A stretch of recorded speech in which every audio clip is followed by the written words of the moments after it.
Hello student, तो चलो chapter number 3 जिसका पार्ट 1 ऑलरेडी कंप्लीट किया है, पार्ट 2 देखते हैं, मतलब नेक्स्ट क्वेश्चंस।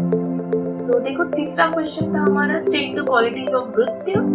भृत्य मतलब एम्प्लॉय, लेबर, दास। हमने अलग अलग क्लासिफिकेशन देखे, Narada classification, Jain canon classification, Brihaspati, निगम। अब हम देखेंगे क्वेश्चन नंबर 3 जो है क्वालिटीज ऑफ भृत्य।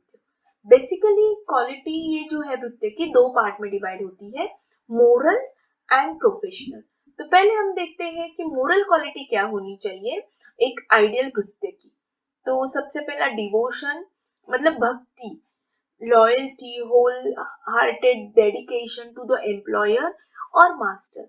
ठीक है, तो कोई भी एक अच्छा एम्प्लॉई कब साबित होगा, जब वो लॉयल्टी से पूरे होल हार्टेड मतलब क्या, पूरे अपने तन मन धन से वो अपना डेडिकेशन कर रहा है अपने मालिक के लिए।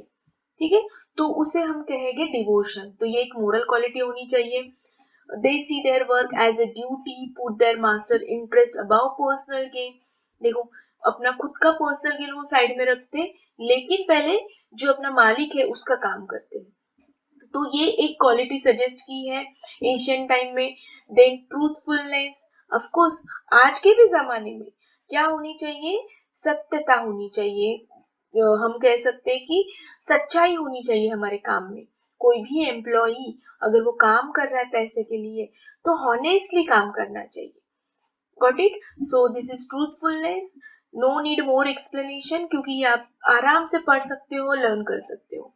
नेक्स्ट उनका होगा moral quality, it's avoid gossip and keeps discretion. मतलब जो एम्प्लॉयर के पीछे कहते हैं ना, या राज खोलते हैं एक दूसरों का, सो ऐसा नहीं होना चाहिए। अगेन ऑनेस्टी मतलब यहाँ पे kindness and gentleness, treat other with respect, softness in speech and behaviour.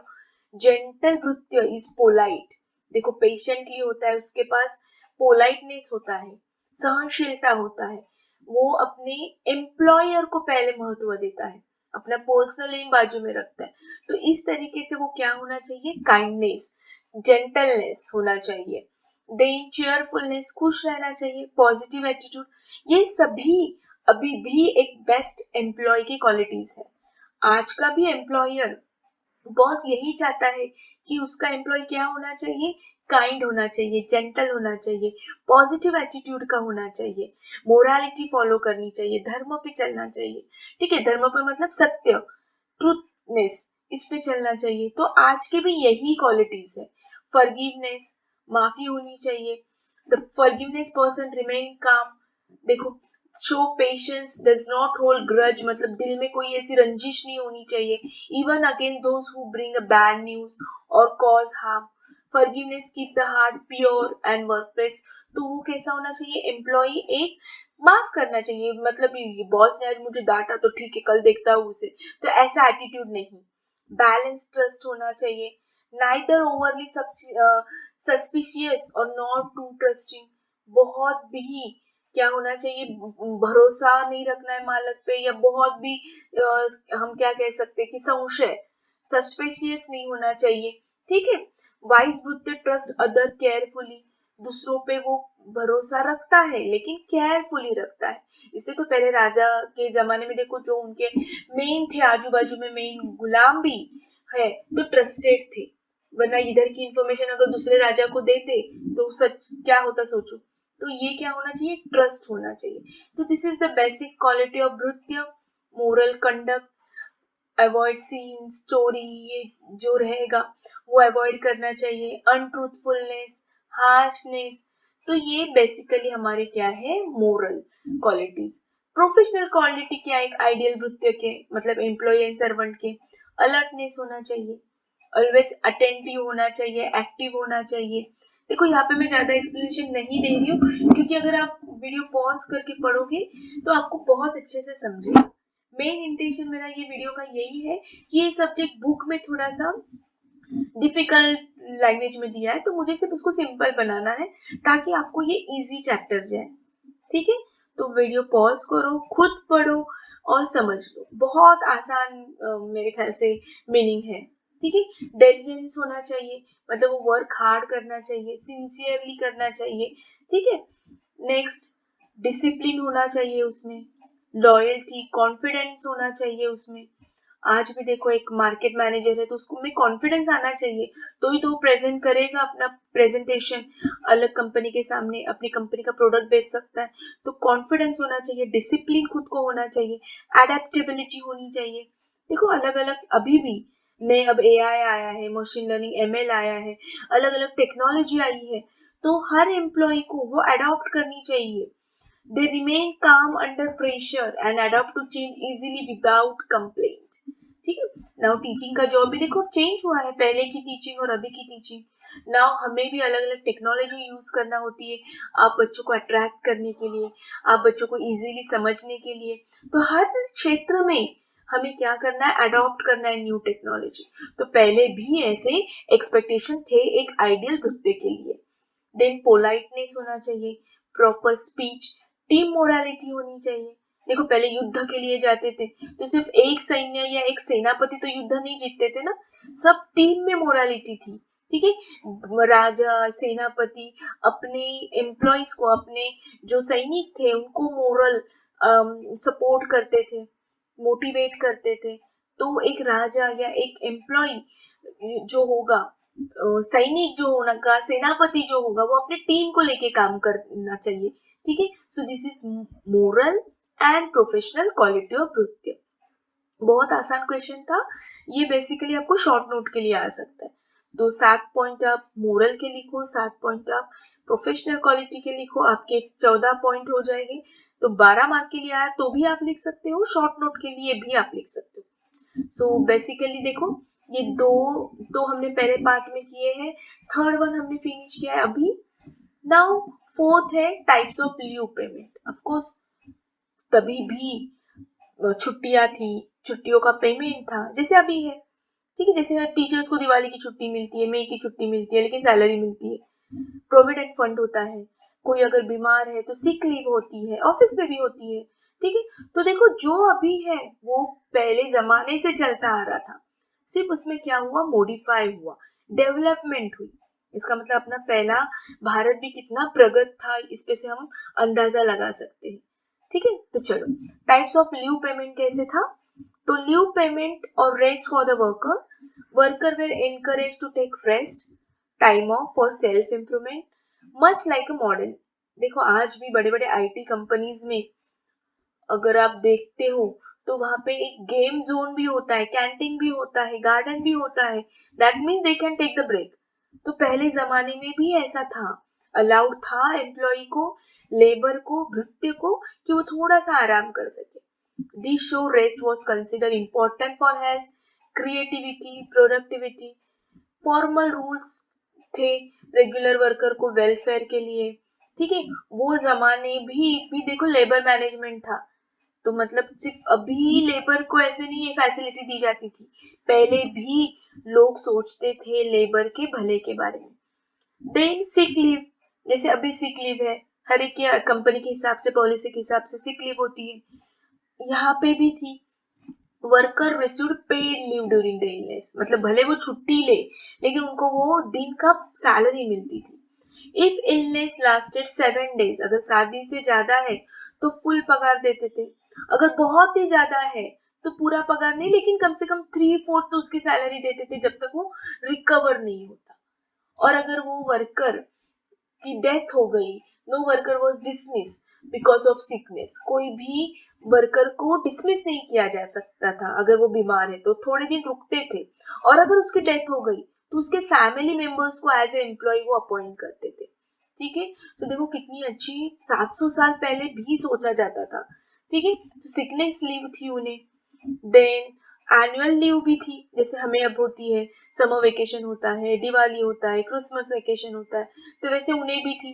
15 days का उन्हें एनुअल पेड था। देखो ये objective fill in the blanks के लिए आ सकता है। 15 डेज ऑफ एनुअल लीव थी। In addition they got extra holidays for religious, मतलब कुछ दशहरा आ गया, पहले भी तो थे ना, होली आ गई तो उनको छुट्टी मिलती थी, 15 दिन तो मिलती थी, लेकिन साथ साथ में रिलीजियस डेज को भी उनको मिलती थी। तो इसकी वजह से वो हेल्दी बैलेंस रहते थे।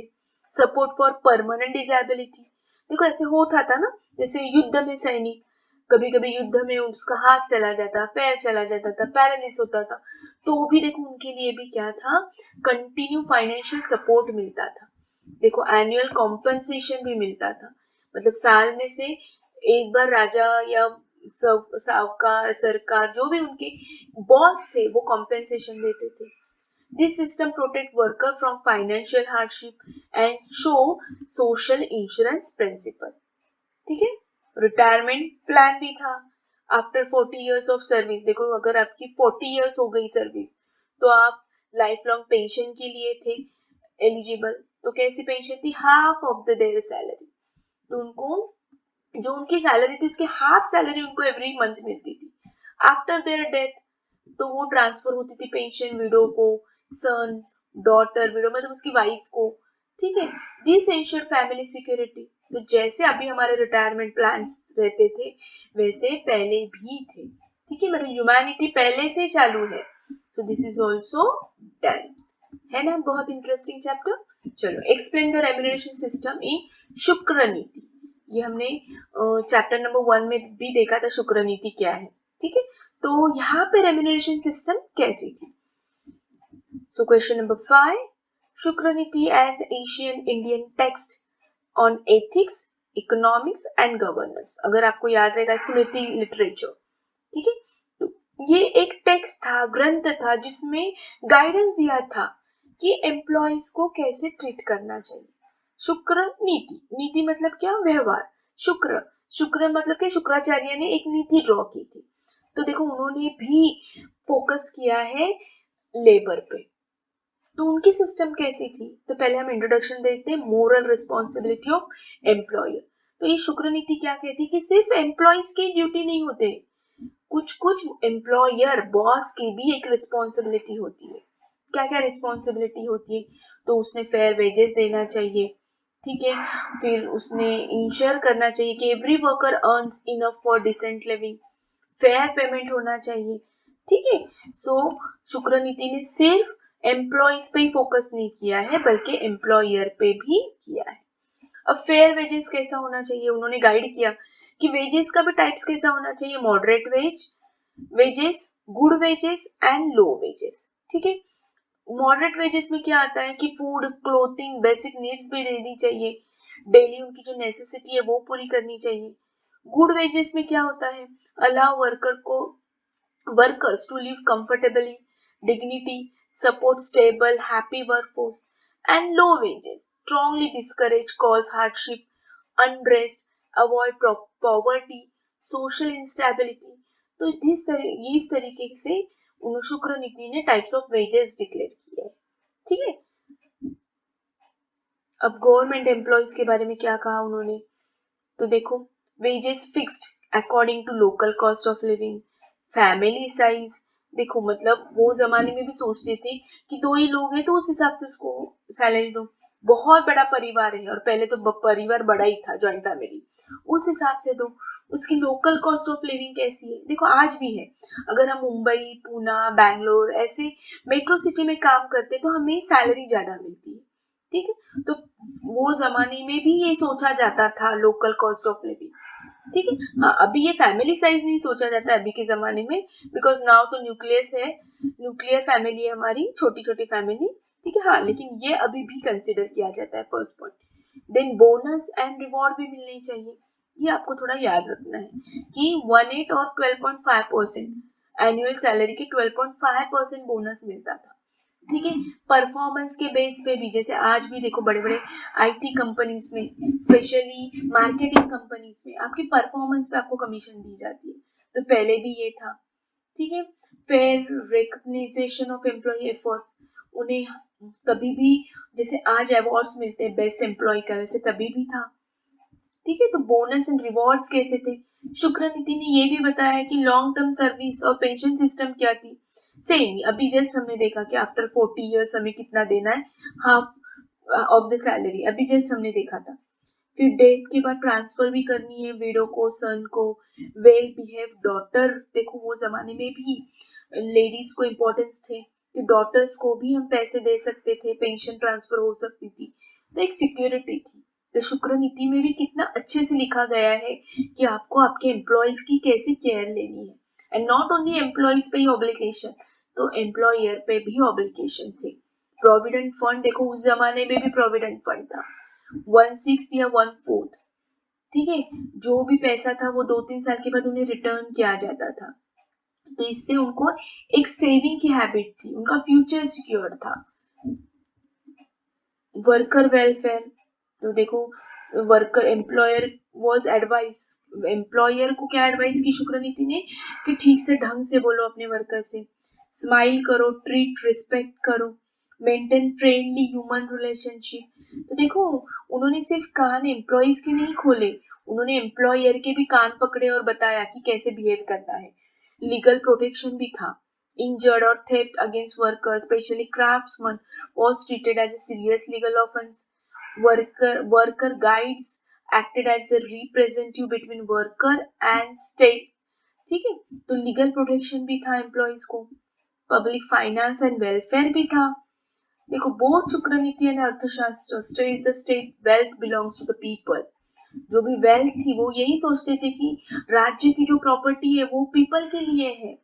The ruler was trustee, सिर्फ ट्रस्टी था, एक्सप्लॉइटर नहीं था, तो ज्यादा जिम्मेदारी उल्टा रूलर पे, राजा पे थी। The goal of taxation finance was public welfare, including worker benefit, social security, justice. जैसे आज जो भी हम टैक्स भरते हैं उसमें से कुछ पार्ट हेल्थ डिपार्टमेंट के लिए होता है, कुछ पार्ट एजुकेशन के लिए होता है, कुछ इंफ्रास्ट्रक्चर के लिए होता है, तो सेम पहले जमाने में भी इस तरीके से पब्लिक फाइनेंस एंड वेलफेयर, ठीक है। तो देखो कितने इजी क्वेश्चंस है, अभी से जमाने से अगर आप रिलेट करोगे तो हो जाएगा। Now this is the last question, Narada, ये जो है ये ऑलरेडी हमने क्वेश्चन नंबर 2 में कवर किया है। नारद पहली क्लासिफिकेशन, दास कर्मकार, इफ यू रिमेम्बर, ठीक है। तो now only this one left, short note शुक्र नीति क्लासिफिकेशन। अभी हमने देखा कि शुक्र नीति ने रेम्यूनरेशन सिस्टम पे क्या फोकस किया, तो शुक्र नीति का हम देखते हैं उन्होंने लेबर का क्लासिफिकेशन कैसे किया, जैसे नारद ने दास एंड कर्मकार किया था, ठीक है, जैन कैनन ने भी 4 में डिवाइड किया था, निगम ने भी 3 इसमें किया था, हेतु, वर्ण, काम, ये ऐसे था ना। तो बस अब शुक्र नीति का भी देखते हैं हम लोग, उन्होंने क्लासिफिकेशन कैसे किया। ये शॉर्ट नोट के लिए 6 मार्क्स के लिए आ सकती है। शुक्र नीति classification based on the devotion and performance, कि आपका डिवोशन भी होना चाहिए, परफॉर्मेंस भी होना चाहिए, ठीक है। सो देखो बेसिक क्लासिफिकेशन भक्ति एंड कर्म, तो इन्होंने हम कह सकते हैं कि मोरल एंड प्रोफेशनल दोनों पे उन्होंने क्लासिफिकेशन किया है, ठीक है। स्क्रीनशॉट ले लो, ऑलरेडी ये सब मैंने एक्सप्लेन किया है, शुक्र नीति कैसी थी, अभी रेम्यूनरेशन के वक्त भी किया है। सो जस्ट एक बार वीडियो पॉज करो, रीड करो, आपको समझ में आ जाएगा, ठीक है। चलो नाउ अब आगे देखते हैं क्लासिफिकेशन बेस्ड ऑन डिवोशन, 2 इसमें किया ना, डिवोशन एंड कर्म में। तो अब पहले देखते हैं डिवोशन पे क्या क्लासिफिकेशन किया है। तो देखो सिंसियरिटी होनी चाहिए, फेथफुलनेस टू ड्यूटी होनी चाहिए, जो भी काम करो मन से करो, सिंसियरली करो। शुक्र नीति वैल्यूड इनर डिवोशन, मन से करना होना चाहिए।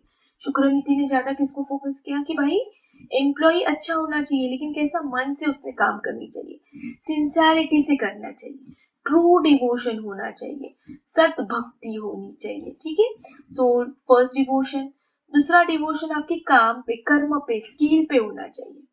Workers were also classified according to their ability, efficiency, independence in performing duties.